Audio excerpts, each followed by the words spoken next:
Je connais mieux que le Japon que la Chine. Je vais embrayer sur autre chose à l'instant et merci de m'avoir invité. Alors, je suis ravi de l'organisation, mais je suis ravi d'une autre chose absolument merveilleuse. Ça fait des années, si on peut passer la première diapo, je vais trouver ça. Yes, c'est moi. De vouloir rencontrer mes jeunes confrères. Je suis médecin, je suis neurologue. J'ai mal fini plus tard en faisant de l'économie de santé, mais je reste neurologue. Et je voulais vraiment, d'abord pour le stade du miroir, et je me vois 40 ans plus jeune, rentrer à la fac et vous me renvoyez une image tout à fait sympathique. Deuxièmement, dire demain c'est vous. Et ce que j'avais envie de partager, c'est peut-être non pas avec certitude votre avenir, mais les lignes de force qui aujourd'hui me semblent le diriger. Alors non pas en 2060, mais probablement 2020-2025, c'est-à-dire ce qui se prépare aujourd'hui comme scénario probabiliste conditionnant votre exercice. Alors j'ai posé 2 questions à une de vos collègues très sympathique en étant arrivé un petit peu tard au fond de la salle, me disant « Comment ça se fait que vous soyez si nombreux ?» J'ai trouvé ça génial, tous volontaires pour venir écouter. Et on m'a donné la clé de la réponse, donc merci d'être là. Deuxième question, combien de centaines d'heures d'économie de santé vous aviez eu dans votre formation?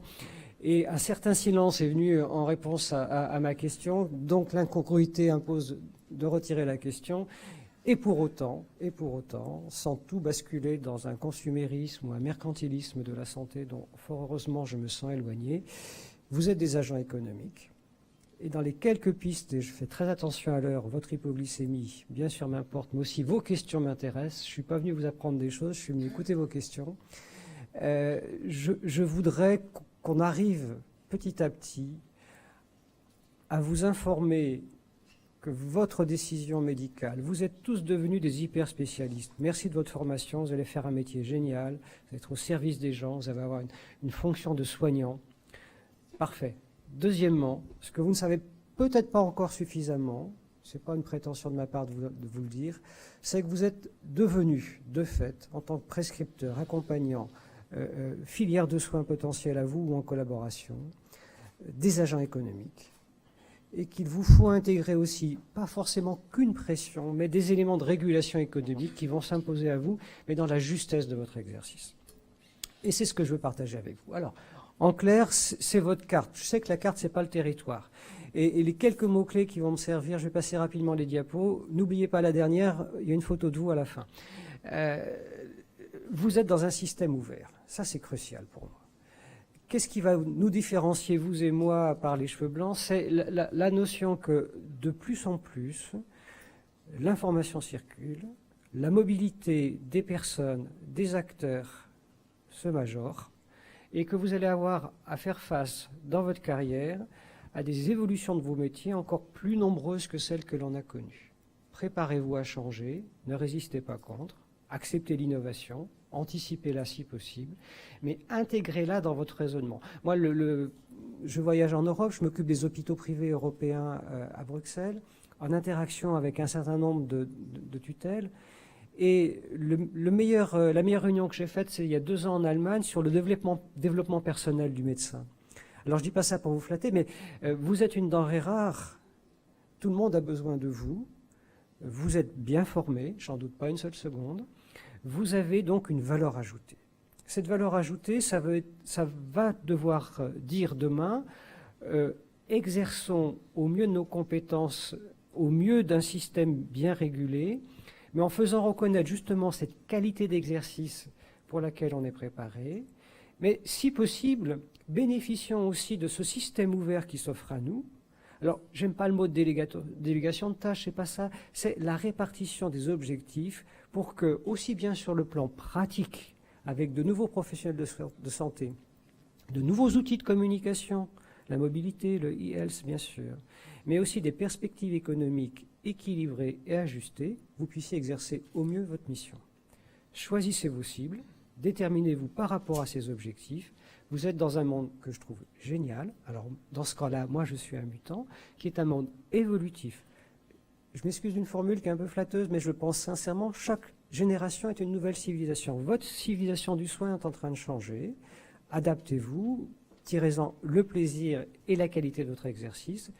Mais néanmoins, prenez conscience aussi que dans ce monde ouvert et perméable, d'autres éléments sont intégrés. certes l'économique, mais aussi le patient. Ce qu'on appelle le patient empowerment, c'est crucial. Ça a été dit déjà ce matin. En clair, vous devez aussi devenir un des acteurs informés, mais vous n'êtes plus le seul, dans une fonction soignante de pilotage, et c'est un système complexe. Alors, ça, c'est juste un petit clin d'œil. Il y a 15 jours, j'étais au Forum européen de santé. Ça, c'est notre nouveau commissaire européen à la santé. Alors, pourquoi, quand je dis mobilité, vous connaissez déjà bien votre système franco-français d'exercice. Oui, mais l'Europe s'invite à la table aujourd'hui de l'évolution des systèmes de santé. C'est un ancien chirurgien, il s'appelle Andrew Kaitis. Il est lituanien d'origine. Il va contribuer, il va impacter sur votre devenir professionnel. Ouvrons-nous aujourd'hui à ce que ce système européen de santé va induire, y compris sur la régulation économique. Toute petite parenthèse, excusez-moi politique, mais on a signé le traité de Lisbonne. En cas de difficulté budgétaire économique, ça a déjà été fait, la Commission européenne prend la main sur les budgets des nations. Ce n'est pas simplement dans les livres, ça a été hélas le cas en Grèce, au Portugal ou en Espagne. Alors, un système complexe, c'est vous. Quand vous regardez un hôpital, l'hôpital, c'est un lieu où vous avez une multiplicité d'acteurs sur une fonction unique, qui est le soin et la qualité du résultat fourni, mais vous allez avoir besoin, que ce soit depuis le bureau des entrées, qu'au niveau du service d'entretien, qu'au niveau des réseaux informatiques, des commandes des matériels, etc., des ingénieurs biomédicaux, vous allez avoir besoin d'un processus collaboratif complexe, qui va admettre des collaborations, certes, mais aussi une capacité de négociation, j'ose le mot, mais aussi de collaboration. Mais négocier, c'est un sens positif. C'est-à-dire que vous devez vous positionner, vous, former médecin de demain avec, je le redis, votre savoir-faire, au sein d'un système dont vous devez comprendre, connaître quelques éléments essentiels de règles de fonctionnement.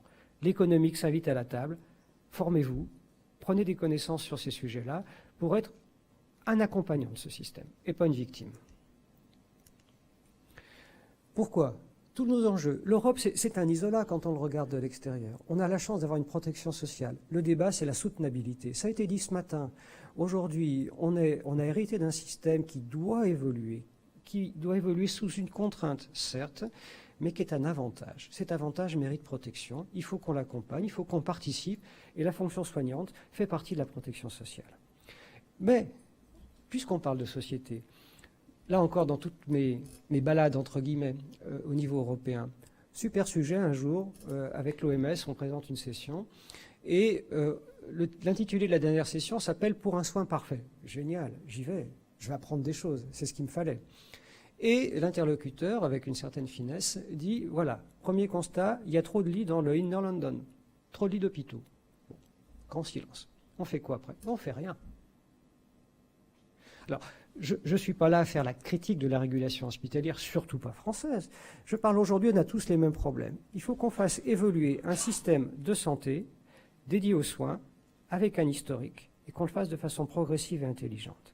Simplement, aujourd'hui, fermer des lits d'hôpitaux, ça peut paraître possible, logique, je vais vous démontrer pourquoi, mais simplement, on ne peut pas le faire sans une vision sociétale. On est dans un système complexe. L'hôpital est un lieu symbolique, investi par le patient, la société, les politiques, qui mérite réflexion, régulation, et ce n'est pas simplement un cut-off médical qui va décréter, oui ou non, je ferme 50 lits ou un pourcentage. En France, on a l'avantage encore d'avoir un système qui est relativement bien accessible, 7% simplement sur les statistiques de l'OCDE de reste à charge pour les patients. Encore faut-il bien réfléchir. Est-ce que c'est les bonnes populations qui sont protégées? Est-ce que parmi ces 7%, ce n'est pas justement un problème d'accès aux soins? C'est toujours intéressant de savoir où on en est par rapport aussi aux autres pays. Je passe très rapidement, c'est la comparaison France-Allemagne qui a été faite. Alors, il y a une erreur sur la diapo, c'est 96-2012. Je suis confus. Alors, j'ai dit que j'étais ravi de vous voir, que votre... ou alors plus exactement, mon jeunisme s'enthousiasmait à échanger avec vous. Oui, mais alors on vous a laissé une sacrée vacherie, là. La CADES, c'est la dette de notre sécurité sociale. Et alors, on va... Allez, il faut qu'on soit acteur de ces changements, mais ce n'est pas la bonne solution. Donc, aujourd'hui, parler d'économie, c'est bien sûr l'économie au niveau de vos actions quotidiennes, mais aussi c'est les économies perspectives. Aujourd'hui, dans un système qui doit évoluer, on n'a pas à vous laisser la charge d'une dette liée aux dépenses de santé, aussi lourde, aussi difficile à soutenir. On pille les travaux de l'INSEE, de l'adresse, pour regarder un tout petit peu. Alors, moi, je donne un conseil, hein, si vous êtes chirurgien, installez-vous avant 2025, vous serez encore une denrée rare et très attractif. Après, faites attention, dans les 5 années qui suivent, peut-être que vous serez un peu plus concurrentiel. Donc aujourd'hui, réfléchir aussi à vos modes d'exercice, c'est connaître, bien sûr, la démographie de la population, mais aussi celle de votre profession. Et ça a été dit ce matin autour des nouveaux diplômes étrangers. Il y a probablement des exemples, en tout cas, à ne pas suivre, quand on voit que l'Irlande, aujourd'hui, quasiment plus de la moitié des nouveaux médecins ont été formés à l'étranger. Alors, vous avez passé des concours difficiles, vous êtes l'élite de la nation, je vous flatte, merci. Oui, mais vous n'êtes pas très nombreux, quoique. Deuxièmement, on a un taux en France modéré, je dis bien modéré, de diplômes étrangers. Je ne souhaite pas que ça augmente, mais je n'ai pas d'ostracisme, on est dans une liberté de mouvement, mais il y a des pays dans des situations encore très différentes. Alors, juste l'exemple pour l'hôpital dont je suis un des acteurs, ça c'est l'ambulatoire, c'est le sujet, ça a été abordé aussi ce matin. L'ambulatoire, m'en veuillez pas, toute la technologie est là pour que ça se passe, donc ceux qui iront dans le secteur privé, je n'ai aucun prosélytisme, j'ai énormément de respect pour tous les modes de fonction établissements de santé, publics, les anciens PSPH, l'appel ESPIC ou le privé commercial. L'ambulatoire, oui. Alors c'est le secteur privé. Vous savez qu'en France, on est encore là aussi un exemple un petit peu rare, vous le savez peut-être pas. C'est 50% de la chirurgie c'est dans le secteur privé. Il n'y a pas d'autres pays en Europe avec une proportion aussi importante de privé. Et deuxièmement, sur l'ambulatoire, le secteur privé est très très dominant, avec en chirurgie, c'est les lignes qui sont C, les cases encadrées en vert, qui avoisinent 70%. Donc la réforme ambulatoire, oui bien sûr, vous allez devoir y participer, mais encore faut-il, et là, quand je reprends ma casquette européenne, je ne comprends rien l'évolution de l'Europe sur le secteur, sur les activités ambulatoires, si je ne connais pas ce qu'il y a en amont, si je ne connais pas ce qu'il y a en aval. Donc la réforme aujourd'hui de l'hôpital sur l'ambulatoire, c'est une réforme en fait beaucoup plus globale. Vos métiers vont devoir s'approprier, à la fois en tant que médecin traitant de famille, pour manager des patients qui sortent du bloc opératoire le jour même et qui auront besoin de soins dédiés dès le soir ou le lendemain, ou avec l'aide de personnel complémentaire dont vous saurez vous entourer. Donc c'est une des réformes de fond et pas simplement de l'hôpital. C'est tout le système qui est impacté par une réforme ponctuelle. Alors la vraie question c'est que avant j'étais un spécialiste de l'hôpital. Je ne sais plus de quoi je suis spécialiste. Pourquoi? Le sens de cette remarque c'est que le soin se déplace, le soin évolue, les technologies évoluent et ce qui était stricto sensu hospitalier demain risque d'être en effet de plus en plus ambulatoire. Voire même, entre guillemets, on appelle ça les soins externes dans la terminologie française, c'est-à-dire que vous serez peut-être à l'avenir en charge de prise en charge de pathologies dans vos cabinets, en établissement de soins, mais sans hospitalisation.